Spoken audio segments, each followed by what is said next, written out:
En gros, j'ai acheté 2 places pour l'avant-première One Piece Red. Je sais pas comment j'ai fait pour les avoir. Je suis arrivé 2-3 heures après que la billetterie est ouverte. Je me suis dit, jamais je vais avoir de place. J'arrive, boum, place, j'en prends 2. Je sais pas si je vais aller le voir, je sais pas avec qui je vais aller le voir non plus. Mais j'achète ça. Franchement, moi je stream, je mange. Hein, je vais pas me plaindre non plus. Jusqu'au un long moment après, je savais pas que j'allais aller le voir. J'étais pas sûr, j'étais... Le film, il m'inspirait pas trop, tu vois, il me donnait pas trop envie. Mais bon, Shinny m'a proposé, il m'a dit, ouais, vas-y, t'as 2 places et tout. Viens, on va le voir ensemble. J'ai pas pu avoir de place, je lui propose. Jour J. Le film commence à 20 h. Il est 19 h, je reçois un appel. Je suis dans mon lit, je reçois un appel comme ça. Yashin me dit, ouais, t'es où? Ah, wow, what?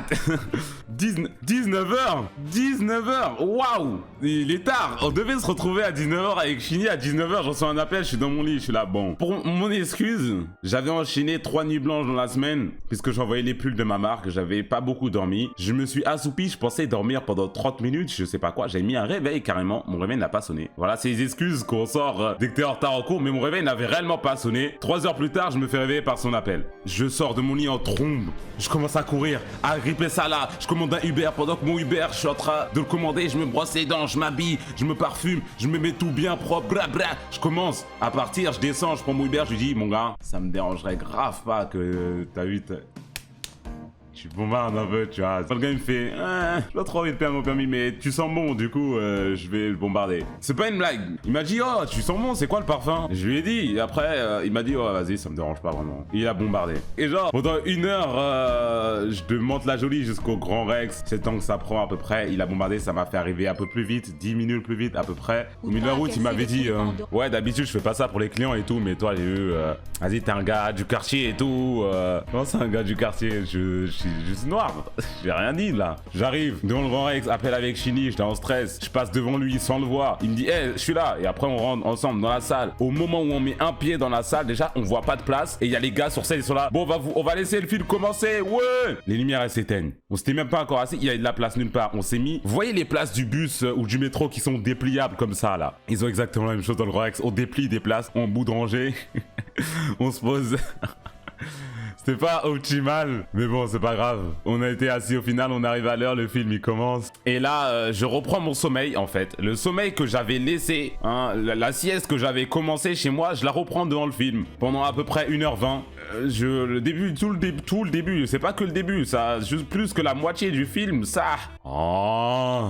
Je suis resté éveillé par respect, j'ai regardé, mais j'ai failli m'endormir plusieurs fois. Le film, il y avait rien dedans. Des fois, la grognasse, elle se mettait à chanter, ça me réveillait. Les musiques, elles étaient stylées. J'étais un peu redondant à force. À la toute fin du film, c'est ce qu'on attend souvent dans les films d'animé, un gros climax, une grosse scène, ouah, grosse bagarre et tout. Même ça, bon, l'antagoniste contre lequel il se tapait, le combat en question, il y a eu des scènes stylées, plein de fanservice, ça par contre. Ça par contre, il y avait des scènes bien fanservice, tu vois, on va regarder des films, c'est pour ça, c'est pour le fanservice.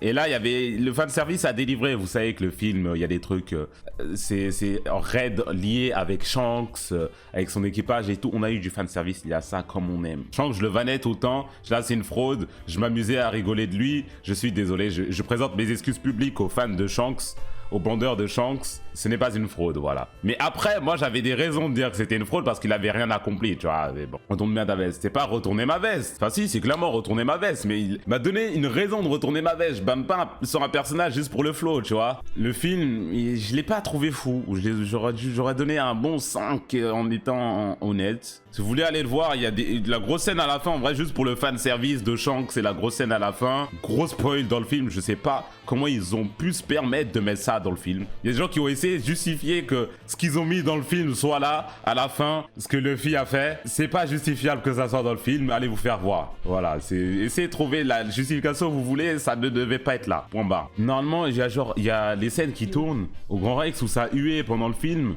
J'étais là du coup quand ça huait. À un moment, il y avait l'autre grognasse, elle s'est mise à chanter pour la 10e fois. Les gens ils étaient là, bon, ouh, ouais, j'ai abusé. Les gars, un peu sérieux.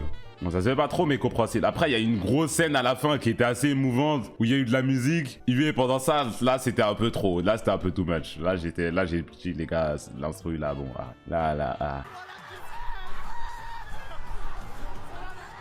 Non, ce n'est pas un défilé sur les Champs-Élysées pour avoir gagné une Coupe du Monde, c'est une séance pour un film d'animation japonaise. En plus là, je vois l'écran, il se passait vraiment rien à cette scène-là, il se passait absolument rien. Juste il criait pour crier. Vraiment la honte, hein. Jeter des popcorn dans tous les sens, crier, sauter. Moi je suis là, je vais voir un film tranquillement. Je vois un gars, il est sur la scène devant comme ça et il court devant l'écran, je pète mon crâne. Hein. J'aime bien les avant-premières animées au Grand Rex, moi, oui, il y en a qui aiment pas trop ça, ils sont là, ouais, arrêtez de crier les animaux, tout ça. Moi, j'aime bien l'ambiance et j'aime bien aller voir les films dans ces conditions-là. Quand je suis allé au Grand Rex, c'était plutôt cool pour le film Red, à part les humains, il y avait rien de vraiment... On a passé une bonne séance et tout, c'était cool. Là, bon là, c'est allé trop loin. Les Japonais, il a fait le tweet là. Ils ont recité cette vidéo en disant: les otaku français de One Piece sont fous d'enthousiasme pour le nouveau film One Piece. Il y a des gens qui les sauçaient et tout dans les commentaires. Ils sont enthousiastes comme ça, les gars, wesh, let's go. Les Japonais qui considèrent les fans de One Piece comme enthousiastes en France. Alright. Ah oui, il y a la chanteuse du coup. De celle qui a fait la voix de la grognasse qui chante dans One Piece, elle a tweeté: je ne suis qu'un humain. Et il y a mon monteur en bas qui a répondu, je vais pas traduire ce qu'il a dit. C'est moi, wesh. Il a dû se prendre une vague de harcèlement mesquine. Ça, je comprends pas, trouver des boucs émissaires comme ça, aller insulter, aller harceler. Elle a juste fait des musiques. Mais en fait, là, je vais spoiler un tout petit peu, bouchez vos oreilles si vous voulez pas vous faire spoil. En vrai, le climax du film, j'ai bien aimé l'idée que ça soit la Go, l'antagoniste, ça c'était cool. Mais le climax du film et la fin...